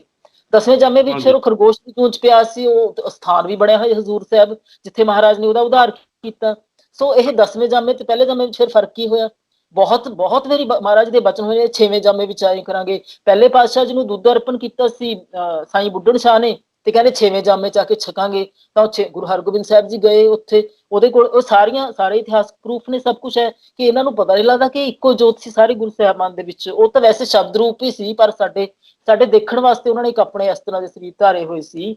ਸੋ ਜੇ ਉਹਨਾਂ ਨੂੰ ਜੋਤ ਰੂਪ ਚ ਪਛਾਣਨ, ਫਿਰ ਕੋਈ ਫਰਕ ਨਹੀਂ ਹੈ ਕਿਸੇ ਚ। ਤੇ ਦਸਾਂ ਪਾਤਸ਼ਾਹੀਆਂ ਦੇ ਆਤਮਿਕ ਸਰੂਪ ਸ੍ਰੀ ਗੁਰੂ ਗ੍ਰੰਥ ਸਾਹਿਬ ਜੀ ਨੇ, ਮੈਨੂੰ ਕੱਲ ਪਰਸੋਂ ਕਿਸੇ ਦਾ ਫੋਨ ਆਇਆ, ਬੜਾ ਵੱਡਾ ਵਿਦਵਾਨ, ਤੇ ਉਹ ਕਹਿੰਦਾ ਜੀ 6 ਪਾਤਸ਼ਾਹ ਜੀ ਦੀ ਬਾਣੀ ਹੈ ਸ੍ਰੀ ਗੁਰੂ ਗ੍ਰੰਥ ਸਾਹਿਬ ਜੀ ਵਿੱਚ, 10 ਪਾਤਸ਼ਾਹੀਆਂ ਦੇ ਕਿਵੇਂ ਸਰੂਪ ਕਹਿ ਦਿੰਦੇ ਨੇ। ਇਹ ਪਤਾ ਹੀ ਨਹੀਂ ਹੈ ਉਹਨਾਂ ਨੂੰ ਕਿ ਬਈ ਸਾਰੇ ਪਾਤਸ਼ਾਹ ਇੱਕੋ ਹੀ ਸੀ। ਸੋ ਇਸ ਕਰਕੇ ਨਾ ਇਹਨਾਂ ਨੂੰ ਬੜਾ ਭੁਲੇਖਾ ਹੈ। ਬੈਠ ਕੇ ਸਾਧਨਾ ਕਰਨ, ਵਿਸ਼ਵਾਸ ਵਿੱਚ ਆਉਣ, ਸ਼ਰਧਾ ਵਿੱਚ ਆਉਣ, ਪਿਆਰ ਵਿੱਚ ਆਉਣ, ਤੇ 10ਵੇਂ ਪਾਤਸ਼ਾਹ ਤੇ ਪਹਿਲੇ ਪਾਤਸ਼ਾਹ ਜੀ ਤੇ ਕੋਈ ਵੀ ਭਿੰਨ ਭੇਦ ਨਹੀਂ ਉਹਨਾਂ ਦੀ, ਨਾ ਬਾਣੀਆਂ ਵਿੱਚ ਨਾ ਸਿਧਾਂਤ ਵਿੱਚ। ਜੇ ਪਹਿਲੇ ਪਾਤਸ਼ਾਹ ਜੀ ਨੇ ਜਪਜੀ ਸਾਹਿਬ ਨਾਲ ਅਕਾਲ ਪੁਰਖ ਦੀ ਉਪਮਾ ਕੀਤੀ ਹੈ, ਤਾਂ 10ਵੇਂ ਪਾਤਸ਼ਾਹ ਜੀ ਨੇ ਸ੍ਰੀ ਜਾਪ ਸਾਹਿਬ ਨਾਲ ਕੀਤੀ ਹੈ। ਤੇ ਸਭ ਤੋਂ ਵੱਡਾ ਪ੍ਰੂਫ ਤਾਂ ਇਹ ਹੈ ਕਿ 10ਵੇਂ ਪਾਤਸ਼ਾਹ ਜੀ ਨੇ ਆਪਣੀ ਆਟੋਬਾਇਓਗ੍ਰਾਫੀ, ਕੋਈ ਅਵਤਾਰੀ ਪੁਰਸ਼ ਨਹੀਂ ਜਿਹਨੇ ਆਪਣੀ ਜੀਵਨ ਕਥਾ ਆਪ ਲਿਖੀ ਹੋਵੇ। ਮਹਾਰਾਜ ਜੀ ਨੇ ਖੁਦ ਆਪਣੀ ਆਟੋਬਾਇਓਗ੍ਰਾਫੀ ਲਿਖੀ ਹੈ, ਤੇ ਉਸ ਦੇ ਵਿੱਚ ਮਹਾਰਾਜ ਨੇ ਆਪਣਾ ਸਾਰਾ ਕੁਝ ਬਿਆਨ ਕੀਤਾ ਹੈ ਕਿ ਕਿਸ ਤਰ੍ਹਾਂ ਜਨਮ ਹੋਇਆ, ਕੀ ਪਰਪਸ ਸੀ ਉਹਨਾਂ ਦਾ ਇੱਥੇ ਆਉਣ ਦਾ। ਉਹਦਾ ਨਾਂ ਹੀ ਵਿਚਿੱਤਰ ਨਾਟਕ ਹੈ। ਸੋ ਹੈ ਹੀ ਇੰਨੇ ਵਿਚਿੱਤਰ ਕਥਾ ਉਹਨਾਂ ਦੀ ਆਪਣੀ। ਸੋ ਜਦੋਂ ਇਹਨਾਂ ਨੂੰ ਪਤਾ ਹੀ ਨਹੀਂ, ਇਹਨਾਂ ਨੂੰ ਬਾਣੀਆਂ ਦੇ ਨਾਮ ਤੱਕ ਨਹੀਂ ਪਤਾ, ਇਹ ਜਿਹੜਾ ਉੱਠ ਕੇ ਕੁਝ ਵੀ ਬੋਲਣ ਲੱਗ ਜਾਂਦਾ। ਸੋ ਇਹਨਾਂ ਨੂੰ ਬਹੁਤ ਆਪਣੀ ਜ਼ਮੀਰ ਨੂੰ ਇਹਨਾਂ ਨੂੰ ਝੰਜੋੜਨੀ ਚਾਹੀਦੀ ਹੈ, ਤੇ ਦੁਨੀਆ ਨੂੰ ਵੀ ਥੋੜਾ ਕੌਨਸ਼ੀਅਸ ਹੋਣਾ ਚਾਹੀਦਾ ਕਿ ਆਮ ਸੰਗਤਾਂ ਨੂੰ ਇਹ ਕਿੰਨਾ ਗੁੰਮਰਾਹ ਕਰ ਰਹੇ ਨੇ। ਹਾਂਜੀ। ਇੱਕ ਜੇ ਮੌਜੂਦਾ ਕੰਟੈਕਸਟ ਤੇ ਕੀਤਾ ਜਾਵੇ ਗੱਲਬਾਤ, ਜੇ ਗੁਰੂ ਨਾਨਕ ਤੋਂ ਸ਼ੁਰੂ ਕਰੀਏ, ਗੁਰੂ ਗੋਬਿੰਦ ਸਿੰਘ ਜੀ ਤੱਕ ਆਈਏ, ਭਾਈ ਨੰਦ ਲਾਲ ਜੀ ਉਹਨਾਂ ਦੇ ਬਹੁਤ ਨਾਲ ਤੁਹਾਨੂੰ ਪਤਾ ਰਹੇ ਹੈਗੇ ਆ। ਜੇ ਕਿਸੇ ਨੇ ਸ਼ਿਸ਼ਗਿਰੀ ਕਰਨੀ ਹੈਗੀ ਆ, ਨਿਮਰਤਾ ਜਿਸ ਹਿਸਾਬ ਨਾਲ ਭਾਈ ਨੰਦ ਲਾਲ ਦੀ ਸੀ, ਸਾਡੇ ਜਿਹੜੇ ਸਿੱਖ ਹੈਗੇ ਆ ਉਹ ਗੁਰੂਆਂ ਦੇ ਪਿਆਰ ਤੋਂ ਇੰਨਾ ਦੂਰ ਕਿਉਂ ਚਲ ਗਏ, ਜਾਂ ਗੁਰੂਆਂ ਦੀ ਫਿਲਾਸਫੀ ਤੋਂ? ਹਉਮੈ ਹੈ ਜੀ ਜਿਹੜੀ, ਕਿਉਂਕਿ ਜਿਹੜੀ ਈਗੋ ਹੈ ਨਾ, ਇਹ ਥੋੜੀ ਬਹੁਤ ਦੁਨਿਆਵੀ ਵਿਦਿਆ ਲੈ ਕੇ ਜਿਹੜੀ ਹਉਮੈ ਇਹਨਾਂ ਵਿੱਚ ਆ ਜਾਂਦੀ ਹੈ, ਉਹ ਦੀਵਾਰ ਹੋ ਕੇ ਖੜੀ ਹੋ ਜਾਂਦੀ ਹੈ। ਹਉਮੈ ਨਾਵੇਂ ਨਾਲ ਵਿਰੋਧ ਹੈ, ਦੋਏ ਨਾ ਟਿਕਿਆ ਇੱਕ ਥਾਂ, ਸੋ ਦੋਏ ਨਾ ਵਸਿਆ ਇੱਕ ਥਾਂ। ਸੋ ਹਉਮੈ ਤੇ ਨਾਮ ਤਾਂ ਇੱਕ ਬਰਾਬਰ ਹੋ ਹੀ ਨਹੀਂ ਸਕਦੇ ਨਾ ਕਦੇ। ਸੋ ਗੁਰੂ ਮਹਾਰਾਜ ਸਾਹਿਬ ਜੀ ਦਰਬਾਰ ਸਾਹਿਬ ਜਦੋਂ ਭਾਈ ਨੰਦ ਲਾਲ ਜੀ ਐਡੇ ਵੱਡੇ ਵਿਦਵਾਨ ਸੀ, ਉਹ ਅਰਬੀ ਫਾਰਸੀ ਤੇ ਦੇਖੋ, ਤੇ ਐਡੀ ਵੱਡੀ ਪੋਸਟ ਦੇ ਉੱਤੇ ਸੀ ਉਹ, ਤੇ ਉੱਥੋਂ ਜਦੋਂ ਉਹਨਾਂ ਨੇ ਆ ਕੇ ਸ੍ਰੀ ਦਸ਼ਮੇਸ਼ ਪਾਤਸ਼ਾਹ ਦੇ ਦਰਸ਼ਨ ਕੀਤੇ, ਤੇ ਉਸ ਤੋਂ ਬਾਅਦ ਫਿਰ ਉਹ ਲੰਗਰ ਦੇ ਬਰਤਨਾਂ ਦੀ ਸੇਵਾ ਕਰਨ ਲੱਗੇ ਕਿ ਪਹਿਲਾਂ ਮਨ ਮਾਂਜਿਆ ਜਾਵੇ, ਆਪਣਾ ਇਲਮ ਦੀ ਮੈਲ ਉਤਾਰਾਂ ਪਹਿਲਾਂ ਮੈਂ ਆਪਣੇ ਮਨ ਤੋਂ, ਤੇ ਫਿਰ ਮੈਂ ਸੁੱਚਾ ਹੋ ਕੇ, ਖਾਲੀ ਭਾਂਡਾ ਹੋ ਕੇ, ਫਿਰ ਮੈਂ ਗੁਰੂ ਸਾਹਿਬ ਜੀ ਕੋਲ ਜਾਵਾਂ। ਫਿਰ ਇੰਨੇ ਉਹਨਾਂ ਚ ਨਿਮਰਤਾ ਕਿ ਇੱਕ 10ਵੇਂ ਪਾਤਸ਼ਾਹ ਜੀ ਆਪਣੇ ਅਨੰਦਪੁਰ ਸਾਹਿਬ ਆਪਣੇ ਮਹਿਲ ਦੇ ਵਿੱਚ ਉੱਪਰ ਤਾਕੀ ਚ ਬੈਠੇ ਭੋਜਨ ਛਕ ਰਹੇ ਸੀ, ਥੱਲੇ ਇੱਕ ਕੁੱਤਾ ਬੈਠਾ ਹੋਇਆ ਸੀ, ਤੇ ਉਹਨਾਂ ਨੇ ਭੋਜਨ ਚੋਂ ਕੁਛ ਗਰਾਹੀ ਤੋੜ ਕੇ ਉਸ ਕੁੱਤੇ ਨੂੰ ਥੱਲੇ ਪਾਤੀ। ਤੇ ਭਾਈ ਨੰਦ ਲਾਲ ਜੀ ਦੀ ਨਿਮਰਤਾ ਦੀ ਹੱਦ ਦੇਖੋ, ਉਹਨਾਂ ਨੇ ਕਿਹਾ ਕਿ ਮੇਰੇ ਨਾਲ ਤਾਂ ਕੁੱਤਾ ਹੀ ਵੱਡ ਭਾਗ ਹੈ ਜਿਸਨੂੰ ਮਹਾਰਾਜ ਦਾ ਸੀਤ ਪ੍ਰਸਾਦ ਮਿਲਿਆ। ਤੇ ਉਹਨਾਂ ਨੇ ਅਗਲੇ ਦਿਨ ਕੰਬਲ ਲੈ ਕੇ, ਆਪਣੇ ਉੱਪਰ ਕਾਲਾ ਜਿਹਾ ਕੰਬਲ ਲੈ ਕੇ, ਉੱਥੇ ਕਿੰਨਾ ਚਿਰ ਇੰਨੀ ਧੁੱਪ ਦੇ ਵਿੱਚ ਉੱਥੇ ਕੁੱਤਾ ਬਣ ਕੇ ਬੈਠੇ ਰਹੇ, ਤੇ ਮਹਾਰਾਜ ਉੱਪਰੋਂ ਹੱਸ ਪਏ, ਕਹਿੰਦੇ ਨਹੀਂ ਬਸ ਬਹੁਤ ਹੈ ਤੁਹਾਡੀ ਨਿਮਰਤਾ, ਅਸੀਂ ਬਹੁਤ ਪਿਆਰ ਕਰਦੇ ਹਾਂ ਤੁਹਾਨੂੰ। ਸੋ ਇਹ ਨਿਮਰਤਾ ਦੀਆਂ ਨਿਸ਼ਾਨੀਆਂ ਜਿੰਨੇ ਵੀ ਸਾਡੇ ਮਹਾਂਪੁਰਖ ਹੋਏ ਨੇ, ਜਿੰਨੇ ਵੀ ਸਿੱਖ ਸਾਧੂ ਹੋਏ ਨੇ, ਜਿੰਨੇ ਮਹਾਤਮਾ, ਗੁਰੂ ਸਾਹਿਬਾਨ ਚ ਖੁਦ ਕਿੰਨੀ ਨਿਮਰਤਾ ਸੀ। ਜੇ ਪਹਿਲੇ ਪਾਤਸ਼ਾਹ ਜੀ ਨੇ ਆਪਣੇ ਆਪ ਨੂੰ ਕੀ ਕੁਛ ਲਿਖਿਆ, ਸਾਤੋਂ ਤਾਂ ਕਿਹਾ ਵੀ ਨਹੀਂ ਜਾਂਦਾ। ਉਹ ਕਦੇ ਆਪਣੇ ਆਪ ਨੂੰ ਕੁੱਕਰ ਕਹਿੰਦੇ ਨੇ, ਦਾਸ ਕਹਿੰਦੇ ਨੇ। 10ਵੇਂ ਪਾਤਸ਼ਾਹ ਜੀ ਇੰਨੇ ਗੁਣਾਂ ਦੇ ਮਾਲਕ, ਸਰਬ ਗੁਣ ਸੰਪੰਨ ਹੋ ਕੇ ਮਹਾਰਾਜ ਜੀ ਕਹਿੰਦੇ ਨੇ ਕਿ ਮੈਂ ਤਾਂ ਕਿੰਕਰ ਥਾਰਾ, ਕਦੇ ਆਪਣੇ ਆਪ ਨੂੰ ਕਹਿੰਦੇ ਨੇ, ਤੇ ਮੈਂ ਉਹ ਪਰਮ ਪੁਰਖ ਕੋ ਦੱਸ। ਤੇ ਆਪਣੇ ਆਪ ਨੂੰ ਕਿਸ ਤਰ੍ਹਾਂ ਮਹਾਰਾਜ ਜੀ ਨੇ ਕਿੰਨਾ ਨਿਮਰਤਾ ਦੇ ਵਿੱਚ, ਸਾਰੇ ਗੁਰੂ ਸਾਹਿਬਾਨ ਜੀ ਨੇ ਅੰਤ ਦੀ ਨਿਮਰਤਾ ਧਾਰਨ ਕੀਤੀ ਹੈ। ਪਰ ਇਹ ਜਿਹੜੇ ਸੋ ਕਾਲਡ, ਇਹਨਾਂ ਨੂੰ ਕੀ ਵਿਦਵਾਨ ਤੇ ਕੀ ਕਹਿਣਾ, ਕਿਉਂਕਿ ਵਿਦਵਤਾ ਤਾਂ ਇਹਨਾਂ ਚ ਬਿਲਕੁਲ ਵੀ ਨਹੀਂ ਹੈ, ਸਗੋਂ ਇੰਨਾ ਜ਼ਿਆਦਾ ਇਹ ਹੋਰਾਂ ਨੂੰ ਤੋੜ ਰਹੇ ਨੇ। ਕਹਿੰਦੇ ਨਾ, ਜੋੜਨ ਤੋਂ ਵੱਡਾ ਕੋਈ ਪੁੰਨ ਨਹੀਂ ਤੇ ਤੋੜਨ ਤੋਂ ਵੱਡਾ ਕੋਈ ਪਾਪ ਨਹੀਂ।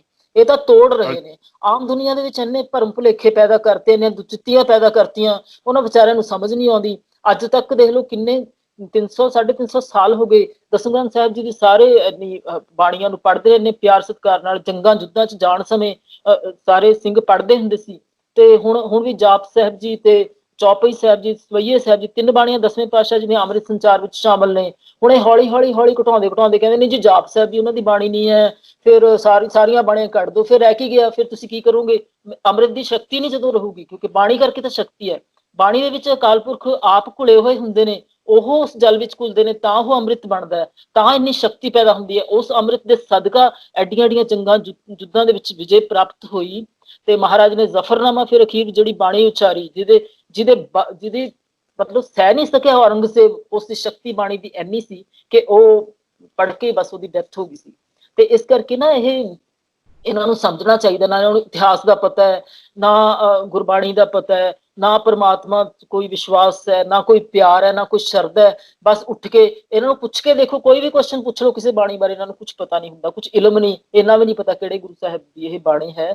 ਸੋ ਕਈ ਵਾਰੀ ਆਪਣੇ ਸਪੈਲਿੰਗਸ ਬਣਾ ਕੇ, ਆਪਣਾ ਹੀ ਕੁਝ ਬਣਾ ਕੇ, ਜਿੰਨੀਆਂ ਮੇਰੇ ਕੋਲ, ਕਿੰਨੀਆਂ ਰਿਵਿਊ ਵਾਸਤੇ ਮੈਂ 1000 ਕਿਤਾਬਾਂ ਹੁਣ ਤੱਕ ਰਿਵਿਊ ਕਰ ਚੁੱਕੀ, ਪਰ ਬੜਾ ਦੁੱਖ ਹੁੰਦਾ ਕਿ ਸਾਰੀ ਜਿੰਨੀਆਂ ਵੀ ਧਾਰਮਿਕ ਕਿਤਾਬਾਂ ਨੇ ਨਾ, ਬਹੁਤ ਕੋਈ ਵਿਰਲਾ ਹੀ ਹੋਊਗਾ ਜਿਹੜਾ ਕਿ ਬਿਲਕੁਲ ਮਹਾਰਾਜ ਸਾਹਿਬ ਦੇ ਆਸ਼ੇ ਅਨੁਸਾਰ ਜਿਹੜਾ ਲਿਖਦਾ ਜਾਂ ਜਿਹੜਾ ਪੜ੍ਹਦਾ, ਉਹਨੇ ਆਪਣੀਆਂ ਵਿੱਚ ਮਾਰੀਆਂ ਹੋਏ ਹੁੰਦੀਆਂ ਨੇ। ਕੋਈ ਵੀ ਗੱਲ, ਕੋਈ ਬੇਸਿਰ ਪਿਆਰ ਦੀਆਂ ਗੱਲਾਂ ਸਾਰੀਆਂ ਹੁੰਦੀਆਂ ਇਸ ਚ। ਇਹਨਾਂ ਨੂੰ ਬਹੁਤ ਹੀ ਗੁਨਾਹ ਹੈ, ਬਹੁਤ ਵੱਡਾ, ਤੇ ਇਹਨਾਂ ਨੂੰ ਸਤਰਕ ਹੋਣਾ ਚਾਹੀਦਾ, ਤੇ ਸੰਗਤ ਨੂੰ ਵੀ ਸਤਰਕ ਹੋਣਾ ਚਾਹੀਦਾ।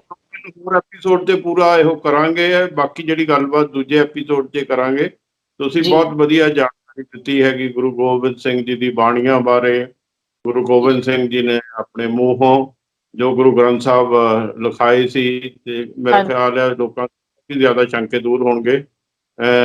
ਅਗਲੇ ਹਫ਼ਤੇ ਅਗਲਾ ਇਹਦਾ ਐਪੀਸੋਡ ਲਵਾਂਗੇ। ਤੁਸੀਂ ਸਾਡੇ ਨਾਲ ਜੁੜੇ, ਬਹੁਤ ਬਹੁਤ ਮਿਹਰਬਾਨੀ, ਧੰਨਵਾਦ, thank you very much, thank you. Waheguru ji ਕਾ ਖਾਲਸਾ, ਵਾਹਿਗੁਰੂ ਜੀ ਕੀ ਫਤਿਹ।